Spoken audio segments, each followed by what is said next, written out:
As Cara said, I'm going to be giving a bit of an overview of the HRB publishing platform.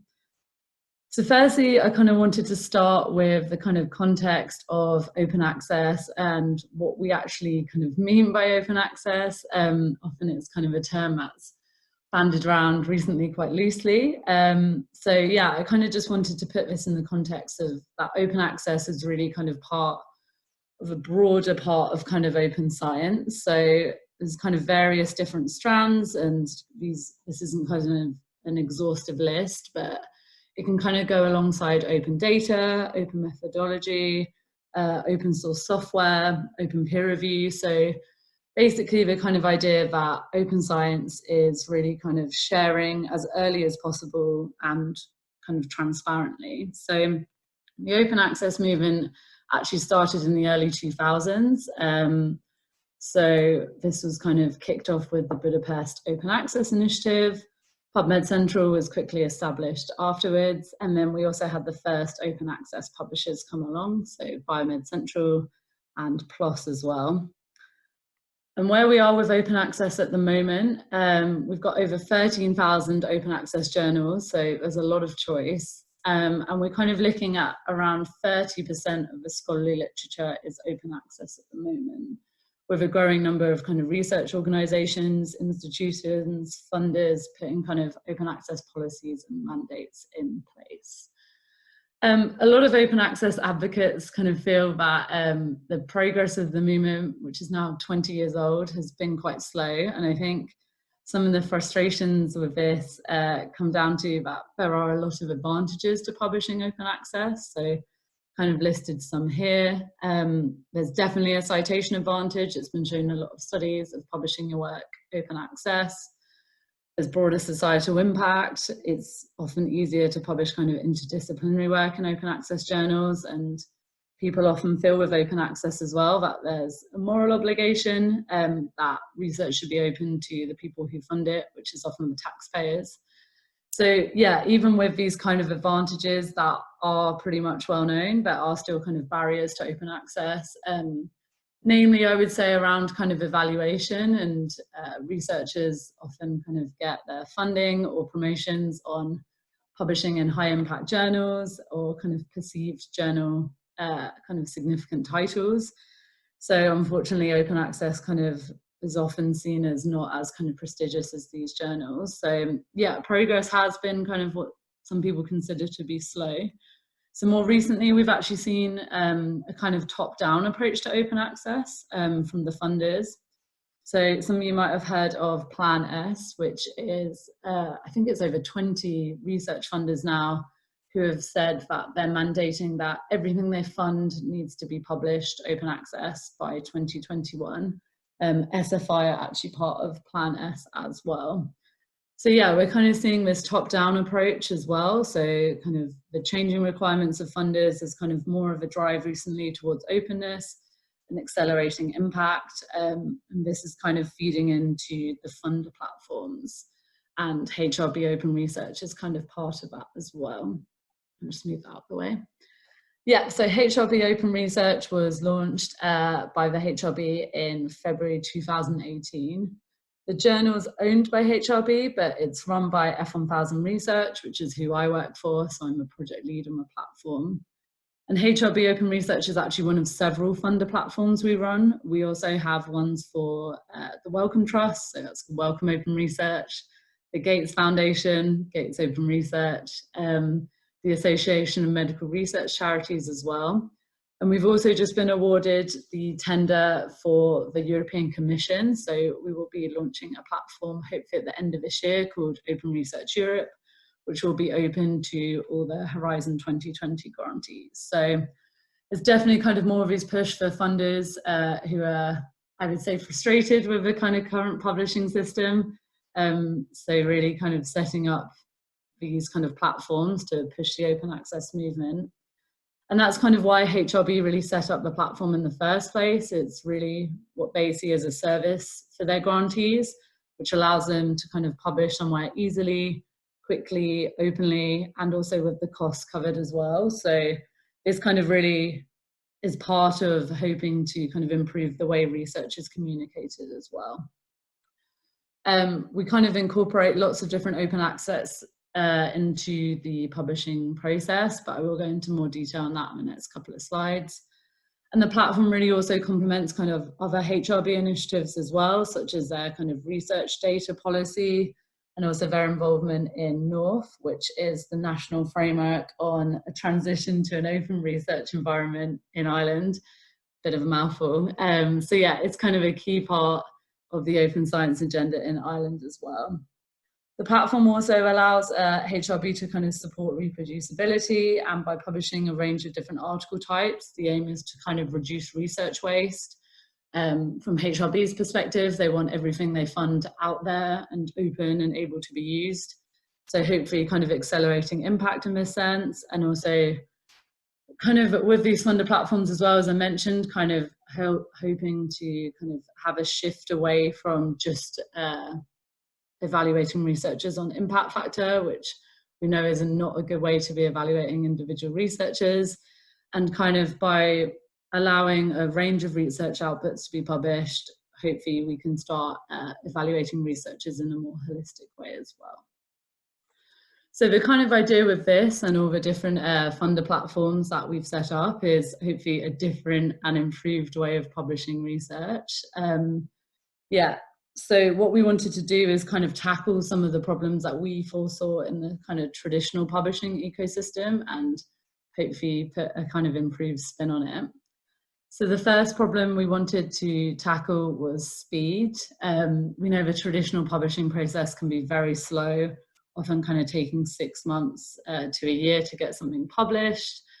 So what we wanted to do is we were kind of inspired by the preprint service. So archive's been around a long time in the physical sciences discipline, but preprints such as bioarchive are getting kind of more popular in the biological sciences. So what we wanted to do was kind of bring in part of the preprint process, so publish pretty much immediately, and then still have the formal peer review process, which we actually do post-publication. Again, I'll go into more detail on how this works in a bit, but the idea behind this is kind of removing any delay, not having kind of work stuck behind editorial closed doors or kind of be outdated when it's published, and authors kind of really sharing on their own terms. We also felt there was this kind of overemphasis on traditional research articles. So we're not trying to get rid of traditional research articles. We still recognize the merit of these, but we wanted to recognize that often some kind of research outputs don't always kind of neatly fit into a traditional research article or kind of fit the bigger story. So we allow a range of different article types to be published, which you can see here on the right-hand side. So from method articles to study protocols, data papers, opinion articles we publish as open letters, research notes as well. So they're kind of a very condensed version of a traditional research article with kind of 1 or 2 figures. So yeah, kind of being flexible in allowing outputs to be published that don't fit that kind of traditional mold. And the idea behind this is allowing kind of smaller outputs, negative outputs to be published, but also allowing researchers full credit for everything they're kind of producing. And particularly, I think this is very valuable for early career researchers who often kind of will have smaller outputs, negative outputs, so allowing them a way to kind of build up their academic CV as well. We also wanted to tackle what we saw as kind of bias in the system, so particularly kind of editorial bias and publication bias against negative results and replication studies and things like this being published because they're not always seen as impactful. So we really kind of wanted to build a system where there's kind of transparency throughout the process, allowing authors that control to decide what they think is valid to be published, but also kind of, ensuring that openness. So this begins with the authors at the pre-publication stage. We have very strong open data policies, so we ensure that any kind of associated data with the research article is deposited in a suitable repository in line with the FAIR guidelines. Obviously, we don't do this for kind of patient data or anonymized data. We can kind of work with authors to make sure that's kind of suitably accessible but protected. And then kind of going through the process, we also have an open peer review process where we publish the review reports and the reviewers' names as well. So yeah, and kind of ensuring this transparency throughout the whole publication process. So how does the publishing process actually work? So one of those article types is submitted to our editorial team at this stage. At this point, the editorial team's really just kind of doing sanity checks on the paper, so checking it's not plagiarized, the authors are legitimate, it's actually a scientific article, the methods are adequately described, and then also kind of enacting our open data policies at this stage as well, which our editors can help the authors with. If a paper kind of passes all those checks, it's typically published within about a week to 2 weeks. At that point, it's published on the HRB platform. It's an open access article, it's got a DOI, it's citable, but it's clearly labeled that it's awaiting peer review. And then we start the peer review process post-publication. So the kind of idea behind this is authors suggest reviewers. We kind of check there's no conflict of interest and that they're suitable to review the paper. We invite the reviewers on the author's behalf as normal. And then when the review reports come in, we give them a quick check over, but we publish them pretty much immediately with the reviewer's name and the affiliation. We also ask the reviewers to choose a status for the paper, which are these 3 symbols up here. So a green tick is an approved status. So it means the paper is technically sound in all forms. The green question mark is approved of reservations, so this can kind of be thought of as a major revision. And then the red cross is not approved, so there's some kind of fundamental flaws of how the work was carried out. If a paper, so articles at the point where they're awaiting peer review, they are indexed in Google Scholar and Europe PubMed Central. But we need an article to receive either 2 approved statuses or 2 approved reservations and an approved status to be indexed in PubMed Central. So those are kind of minimal requirements for indexing. If a paper doesn't initially receive these statuses, then the authors can revise the paper, publish a new version, and then the referees can re-review the paper. And if they feel it's improved sufficiently, they can update their statuses. So to just kind of illustrate that process a bit more, I've just kind of pulled a paper that we've had published on the platform.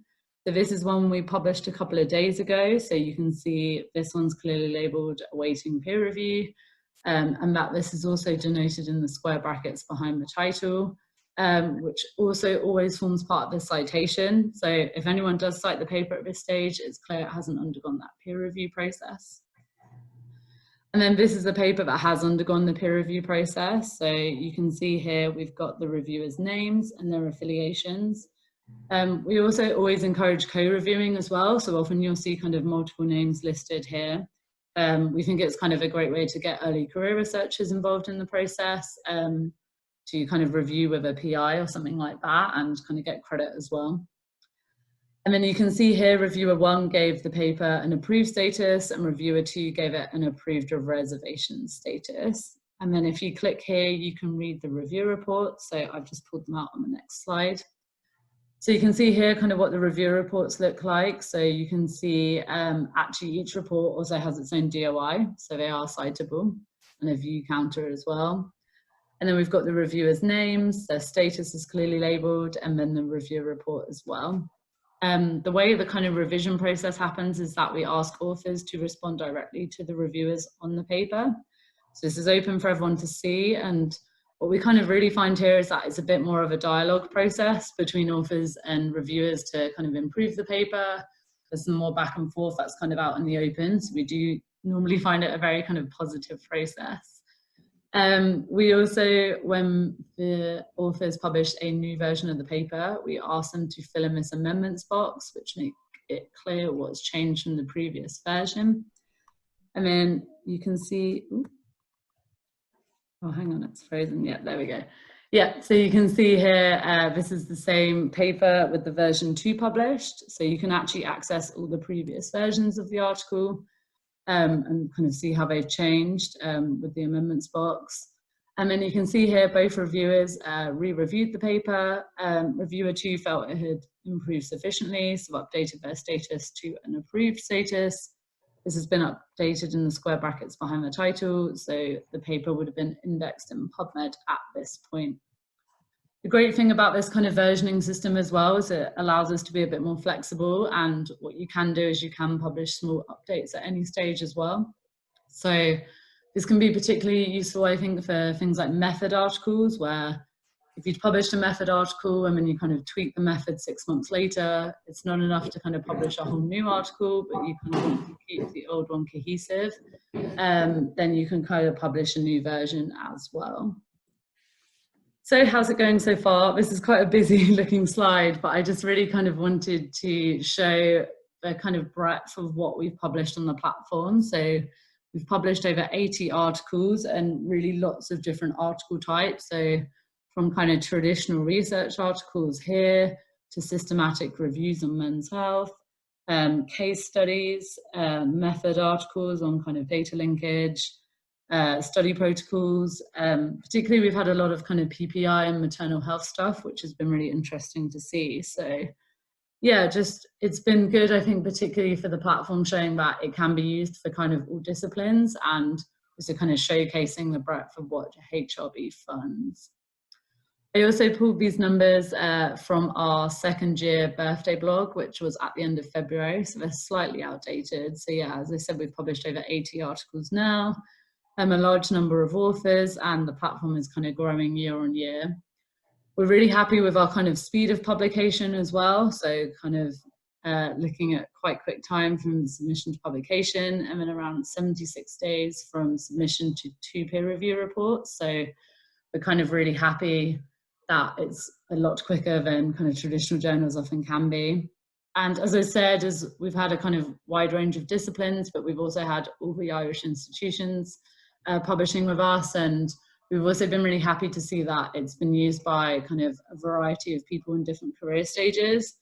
I'd say actually out of all the funder platforms that F1000 Research runs, HRB is probably the most popular with early career researchers, which I think has been really good to see, and kind of good to see these younger researchers kind of embracing this open approach. So we've got a good kind of track record of repeat authors as well, and we're actually the first most used publication venue for HRB researchers, which is amazing considering we've kind of only been going 2 years. And 12% of all open access HRB outputs are published on the platform as well.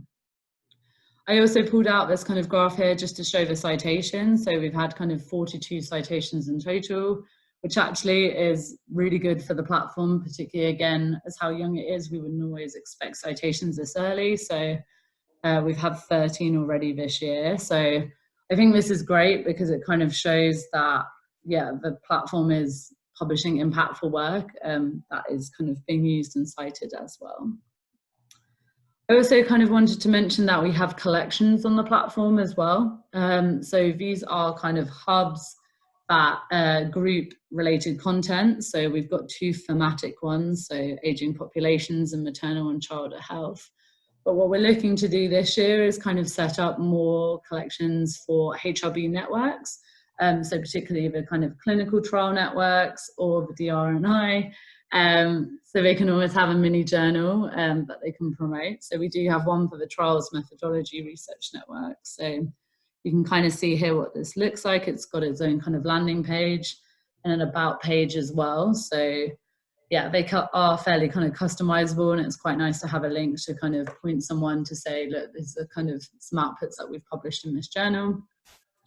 And then we've also just launched a COVID collection as well, which will be kind of complementing HRB's rapid funding call, which is exciting. Our kind of long-term vision as F1000 Research, and I would say this is kind of shared by the funders as well, is kind of proving that this publishing model works effectively and that it can accelerate the impact of work. That researchers kind of continue to embrace the approach, and that funders and institutions, I think particularly, we were very thrilled with the EU Commission kind of picking us to the tender, as it shows it's kind of a legitimate way to do publishing. And then also that this publisher role really changes as well, and that the publishers really start to act a bit more like facilitators rather than kind of gatekeepers to research getting out there. But I think ultimately it's going to kind of take all the players to make this happen. So the publishers, funders, the research institutions, And kind of overall, I think the direction we should be moving in is kind of shifting the incentives to reward scientists for carrying out kind of best research practices, open research practices, rather than at the moment, unfortunately, often rewarded for kind of publishing in perceived high impact journals. So lastly, I kind of just wanted to finish on a slide on kind of why, hopefully I've made it clear the benefits of publishing here. So it's a very kind of quick place to publish, it's inclusive, it fulfills HRB's open access requirements, reproducible, transparent, and easy as well. So all the article processing charges are met directly by the HRB, so there's no cost to the researchers or the institutions, and visibility as well. So kind of recently indexed in PubMed as well. And as I've said, work starting to get cited, which is really exciting. So who's eligible to publish it? It sounds really confusing. I promise you it's not too bad. So basically, the idea is that you need a minimum of one HRB funded grantee on the paper. So bear in mind that if you're not HRB funded yourself, but a colleague that you're working with who would be an author on the paper is HRB funded, then that's completely fine. And the eligibility is all just having a HRB funded grantee on the paper. So what this means is, as long as you've got an eligible grantee on the paper, the work that you publish here does not have to be HRB funded, if that makes sense. Slightly confusing, but you can always email me if you've got any issues around eligibility. But I would say it's not often we have papers submitted that aren't eligible. There's a lot of kind of HRB funding throughout. So I'm sure most of you, if you're not HRB funded yourselves, do know someone who is. Perfect.